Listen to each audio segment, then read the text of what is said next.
Hey guys, how's it going? Welcome back once again. And today, in this video, I'm going to show you how to create a bootable USB drive with the Android system so you can run it on your laptop that's just sitting around, right? Or on your old PC that you don't use anymore, and be able to watch streaming platforms, use apps that you can install on it, and even play games using a wired or wireless controller, right?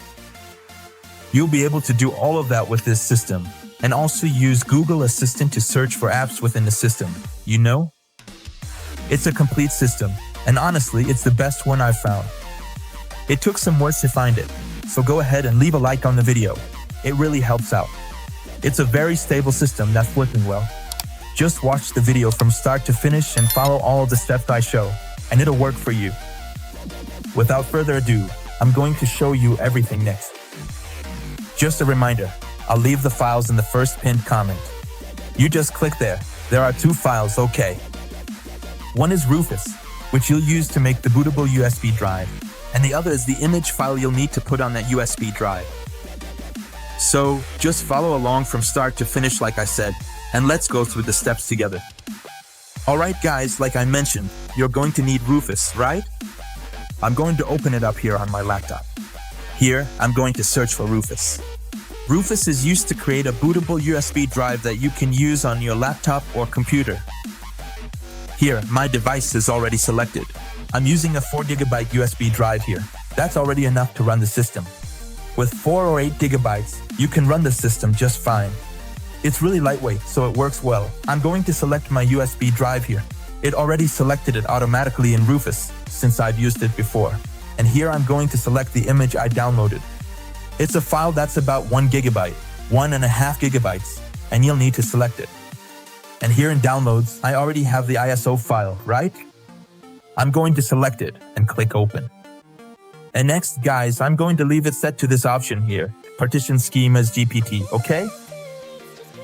UEFI System, and I'll leave the volume name as it is. But if I want, I can change the volume name, that is, the name of the drive. Here, the file system is FAT32, and I'm going to click Start. Here, it's going to erase all the files that are on the flash drive. So if you have anything saved there, make sure to transfer it to another flash drive or to another computer first. By clicking here, you'll erase everything, and it will format your flash drive and start copying that Android TV image to your flash drive. Just wait for this process to finish, for this creation to be completed. Alright, folks, the ISO has already been copied to the flash drive. And now the next step is to make it boot on the laptop. I'll show you the settings in the next steps. Now everyone, you're going to turn off your computer, okay? Go to the Start menu and shut down your computer. I'm going to turn it off. And as soon as the computer restarts, you'll need to enter the boot menu on this computer. Usually, guys, on my computer here, on my laptop, it's the F2 key. But on yours it might be F10, or Del, or even ESC, right? As soon as it starts up here, I'm going to press F2, okay? That's how it is for me. For you, it might be different. And I'm going to turn it on now. Look, I didn't remove the flash drive, I left it plugged in, okay? Because it's already set up as a bootable flash drive. Now I'm going to turn on my computer. I turned it off, now I'll turn it back on and enter the boot screen. For my computer, I press the F2 key here, see, to start the computer's boot process. Alright, guys, I'm already here on the initial screen, right, the boot screen, where the processor is booting up. Here, normally, you can change your Windows startup, right?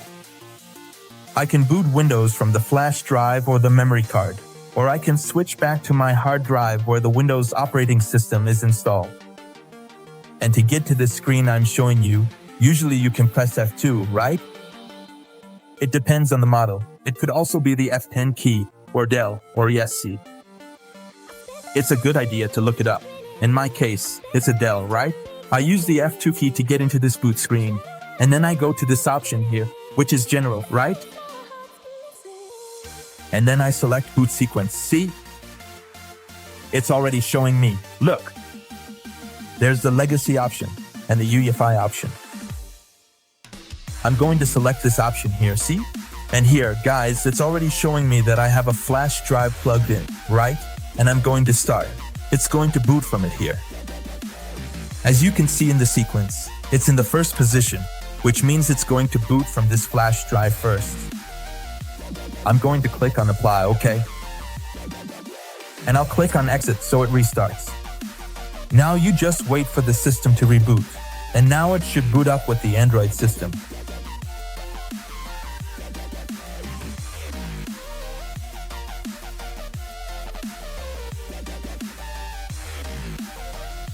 Alright guys, on the screen here. Just wait a moment, it will start up on its own as well. Here, it's already on Android TV in the system, right? Just wait a little while and it will automatically select the correct option for you to run Android. Alright guys, it ran automatically, right? I didn't have to click on any of the options there, right? Just wait a bit and it will choose the correct option to start your Android. Now, the Google logo is already showing up. It's already booting up, so that means it worked, guys. Now, we're going to have to set up this Android.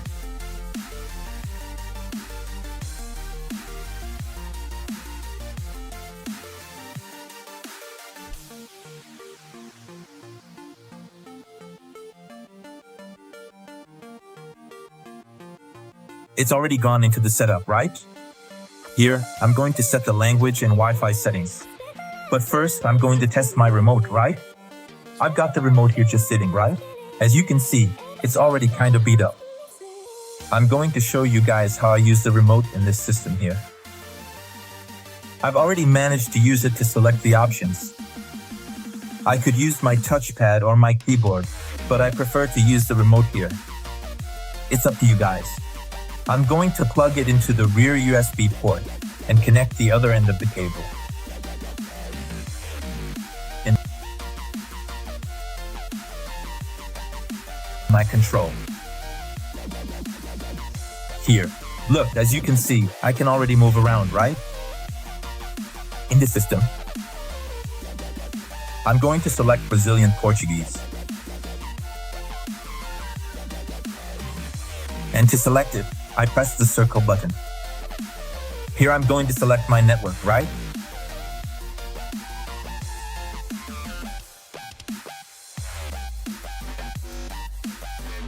And I'll press the circle button again to go to next.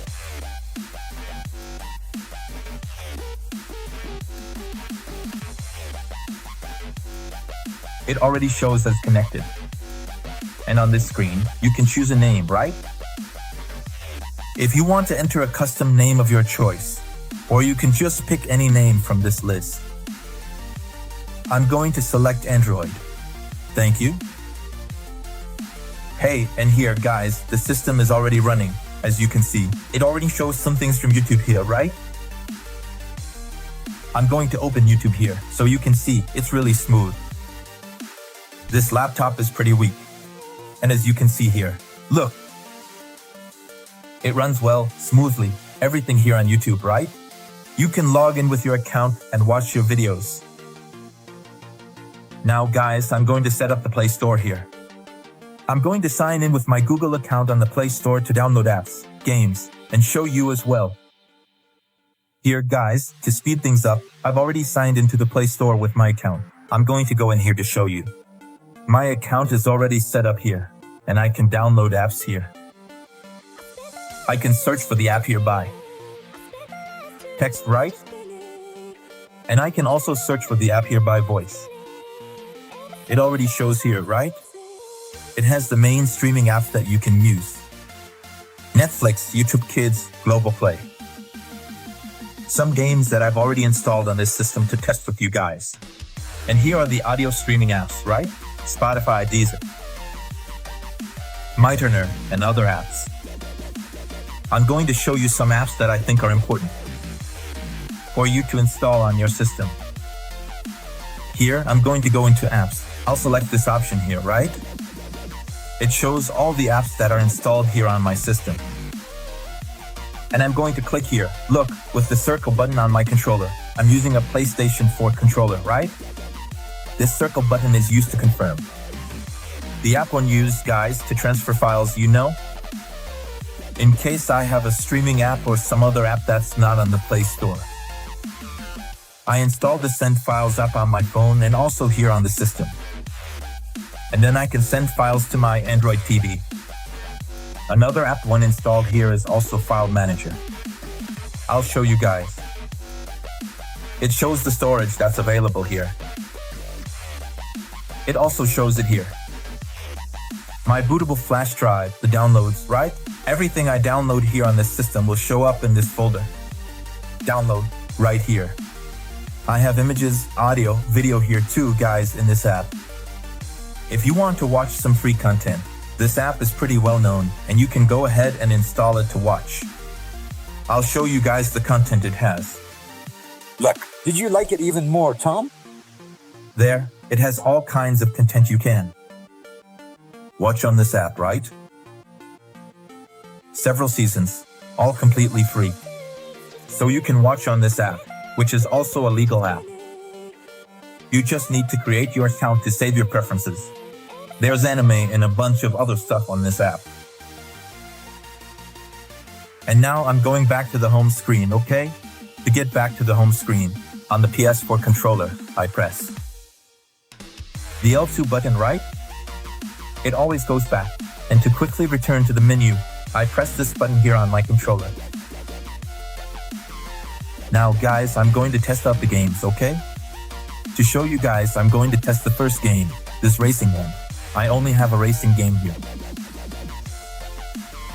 Right here. It runs smoothly, right? As you can see, the game is already running smoothly here. As you can see, I'm already controlling it. I didn't have to set up anything, you know? I can already play here, look.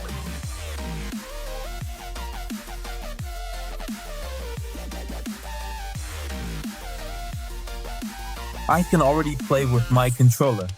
I didn't need to configure any buttons. It automatically recognizes this system, these controllers. Whether connected by cable or wirelessly, you can use them on this system. Like I told you guys, it's a really complete system, right? So far, I haven't found any bugs in it, you know? Something crashed. Something caused the system to stop working. The gameplay here is good too. It responds well. And here I am playing, showing it to you guys. The graphics here are good, right? No lag at all, even though it's a weak laptop that had been sitting and used for a long time. I wasn't using it for editing or even for everyday stuff anymore. So I decided to run the system on it. Another feature, guys, that usually has a lot of bugs in these systems is the voice search, right? I'm going to show you that it's already working. I'm going to click here to set it up. Then I'll continue. Here you click on continue. Here you can click on skip, right? Yes, here the voice assistant is already set up. Now you can search using the voice assistant.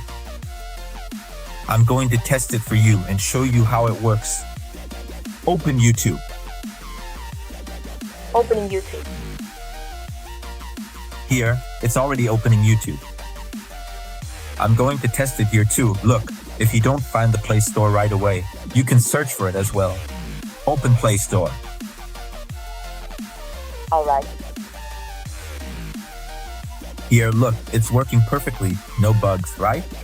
The voice command lets you search, lower the volume, do all the functions that Android TV does, right? On your TV or some TV box. So that's what I wanted to show you all in this video. You can take this flash drive anywhere, right? You can plug it into a computer or a PC somewhere else and run the Android system on your old laptop or your PC.